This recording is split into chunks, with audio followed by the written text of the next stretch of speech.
Bonjour à vous, bienvenue sur la vidéo du jour. Alors, bon, parenthèse avant de commencer le sujet à proprement parler, j'ai lu un article comme quoi la dette mondiale n'avait jamais été aussi importante. Je crois qu'on en est à 257 000 milliards, et ce sont des chiffres minimisés. Alors, je te rappelle que certains spécialistes dans les universités au niveau économique expliquer que le gouvernement américain maquillait les véritables comptes en effaçant du registre, des registres, certains mouvements, qui fait que ça pourrait aux États-Unis, au niveau de la dette, être entre 80 à plus 1000 milliards de dollars de dette. Pourquoi je dis ça? Parce que quand on voit que les retraites françaises, l'anglo-saxonisation de la France, la privatisation et le fait que les politiciens français sont débauchés par des pays étrangers pour dilapider le patrimoine français, on voit que si on se réfère à ce que disait Harley Schlanger, comme quoi depuis 2008 on n'a pas tiré de leçons de la crise financière et qu'on est à 40% d'endettement en plus par rapport à 2008, vous imaginez bien que les pensions, les fonds de pension et les retraites des Français, en cas de crise économique, vont être complètement, vont disparaître, servir à éponger la mauvaise gestion par les spéculateurs. Alors, si l'ampleur de la crise n'amène pas une guerre mondiale. Donc, vous voyez que mes analyses sur la déshérence de la pensée française dans l'anglo-saxonisme, les gens auraient dû quand même étudier que l'économie anglo-saxonne était une économie superficielle de fuite en avant dans la dette, toujours maquillée par des guerres de masse. Et les Français devraient être plus lucides et plus avisés. Enfin bon, ils font les choix qu'ils veulent, ça c'est leur problème. Le sujet du jour est encore une fois de plus porté sur la critique du monde anglo-saxon en général, pas en particulier, mais c'est vrai que ça tourne quand même sur l'influence que les pays anglo-saxons ont sur les autres. C'est que la banalisation de la violence commence par le sommet de l'État et le comportement affiché des représentants des États et des gouvernements. De George Bush, en passant par Obama, Hillary Clinton à Donald Trump, tous, dans une logique d'opération médiatique, ont affiché leur satisfaction à la soi-disant réussite de leurs opérations d'assassinat. On a vu le lynchage type western de Saddam Hussein. On a vu le film digital de l'opération pour assassiner soi-disant Ben Laden. On a vu la vantardise totalement illégitime d'Hillary Clinton dans le meurtre de Kadhafi. Et on voit là Trump avec le général iranien. Alors je rappelle que dans des sociétés dites chrétiennes, basées normalement sur la non-violence, le meurtre étant interdit, quel exemple donne ces... Et la France, c'est pas bien différent. On se rappelle de Sarkozy, François Hollande et Macron, c'est pareil. Dans des sociétés dites chrétiennes, même si les Français se considèrent laïcs, ils sont chrétiens sans le savoir, puisque les notions de charité, de pardon, d'altruisme et de compassion sont chrétiennes. Car c'est oublier que le christianisme est apparu au sein d'un empire romain qui martyrisait les chrétiens et les jetait dans la fosse aux lions. Un empire romain qui était censé faire un travail d'émancipation par rapport à la symbolique animale qui parlait de sauvagerie humaine. Je rappelle l'articulation entre, on l'a vu au travers de la bataille d'Actium, 31 ans avant l'arrivée du Christ, la disparition du polythéisme archaïque de type égyptien avec une symbolique animale marquée, les dieux égyptiens à visage d'animal, avec des visages de différents animaux, hein, qui était en fait le besoin de l'humanité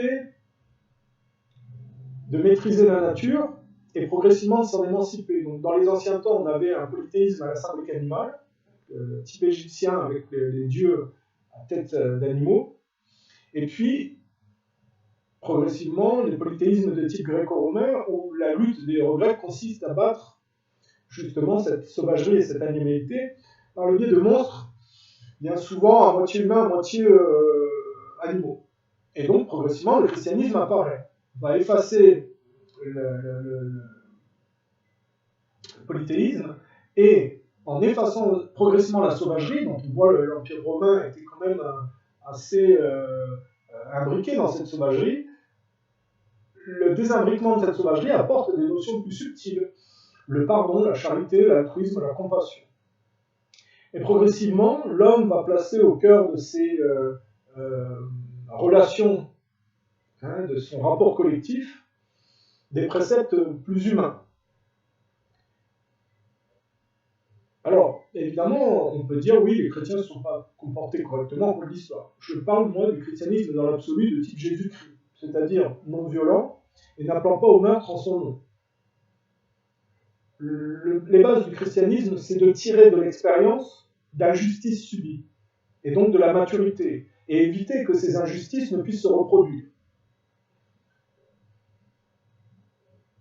Aujourd'hui, malheureusement, on voit qu'on est dans des cultures, hein, au cours du temps, l'impérialisme dominateur a toujours été en réalité, malgré l'arrivée de religions modernes, la base des comportements des groupes collectifs entre eux. Rappelle que les empires dominateurs en amont du comportement dévirilisé, parce qu'il y a le couple, on va dire fasciste-antifasciste, n'est qu'une double, enfin deux faces d'une même pièce, dont en réalité l'aspect sauvage, dans la symbolique animale que l'homme utilise pour parler de sa propre sauvagerie, n'a pas disparu. Je rappelle que Rome, Napoléon, Hitler, l'Empire américain ont tous pris l'aigle comme symbole de leur rapport dominateur. Or, encore une fois de plus, si on se base sur la mythologie grecque-romaine, ce n'est pas par hasard que Zeus enchaîne Prométhée à un rocher, qui est le symbole de son propre conflit, hein, le conflit de Prométhée, le rapport conflictuel de Prométhée, et le condamne à se faire dévorer le foie par un aigle tous les jours, avec son foie qui se régénère, et le jour d'après, effectivement, l'aigle revient.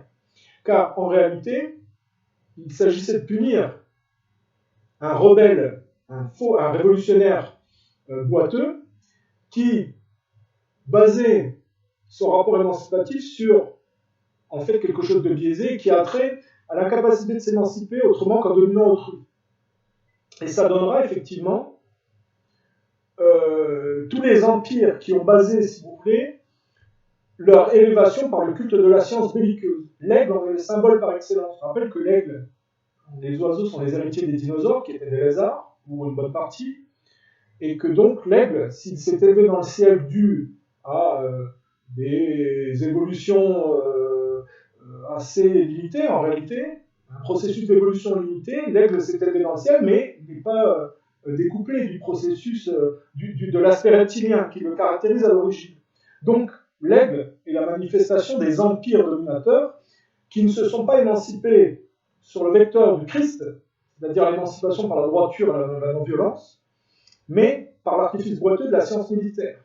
Et donc, il était impensable que Zeus ne punisse pas Prométhée. Et vous remarquez que si tous les fascismes en amont, les groupes dominateurs en amont, qu'on critique au niveau de l'histoire contemporaine, ont basé effectivement leur rapport à autrui sur la domination militaire, l'antifascisme qui succède a pillé effectivement les inventions technologiques pour le décliner dans son propre violence, qui n'en est que une sous-version en réalité.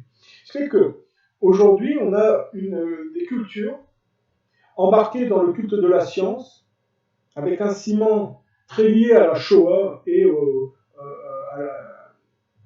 le fait de couvrir, en se cachant derrière la Shoah et l'antisémitisme aujourd'hui, la violence de ceux qui prétendent être victimes du fascisme d'antan, rend en fait illégitime leur posture. Car dans un monde chrétien, effectivement, on est censé s'émanciper d'injustice en travaillant à disloquer ces injustices et en ne les reproduisant pas soi-même. Or, le gauchisme aujourd'hui, le mondialisme, on va dire, pour simplifier, une certaine branche voyoucrate du judaïsme qui correspond à la dérive du monde, se cache derrière l'excuse d'injustice ou de crime prétendument subis pour couvrir en réalité qu'il reproduit exactement de manière encore plus mesquine ce dont il prétend être victime.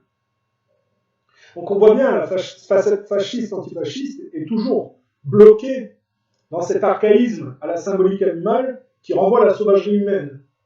Et malheureusement, au plus haut sommet des États, on a cette manifestation par des représentants politiques qui ont un impact extrêmement négatif, effectivement, sur, je ne sais pas, vous êtes dans la société, vous avez un président qui est censé donner l'exemple et qui se vante des opérations d'assassinat. Quel exemple ça donne pour l'enfant qui regarde la télévision et qui croit que finalement il est protégé, qu'il est au sein d'un système qui représente le bien? C'est catastrophique. C'est l'acceptation de modèles mafieux, si vous voulez, dans l'établissement sociétal. Et ça donne lieu à toutes les dérives auxquelles on assiste aujourd'hui. C'est pourquoi le christianisme est un vecteur d'humanisme. En réalité, quand on fait le travail de le découpler de la faillite des religieux qui ont créé effectivement des sous-jacences lobbyistes, francs-maçonnes, une voyoucratie juive, du gauchisme voyoucrate, parce que tous les gauchistes, tous les gens de gauche ne sont pas tous inscrits dans cette voyoucratie non plus meurtrière. On peut être gauchiste et ne pas être un meurtrier. Hein. On peut faire partie d'un groupe par facilité, ou en parallèle, si vous voulez, parce qu'on a un rapport émancipatif, mais on n'est pas obligé d'être meurtre. Enfin, je veux dire, il y a des gens qui sont gauchistes et qui n'ont pas des velléités de meurtre, si vous voulez. Mais moi, je parle du côté voyoucrate et meurtrier. Vous voyez que tout le spectre politique, si on prend les États-Unis, est impliqué dans cette violence, de l'extrême droite à l'extrême gauche, y compris pour la France. Ce qui explique que pour la guerre en Libye, par exemple, amorcée par Sarkozy, eh bien, effectivement, vous avez la droite dans son ensemble et la gauche, ainsi que l'extrême gauche, qui ont participé avec les mouvements écologistes, si vous voulez. Donc, la question de la banalisation de la violence concerne le spectre complet des partis politiques. Et contrairement à ce qu'on croit, de se dégager de ce complexe hystérique qui produit de la violence pour aller vers l'humanisme et des notions subtiles chrétiennes demande beaucoup plus de courage que l'inverse. Voilà.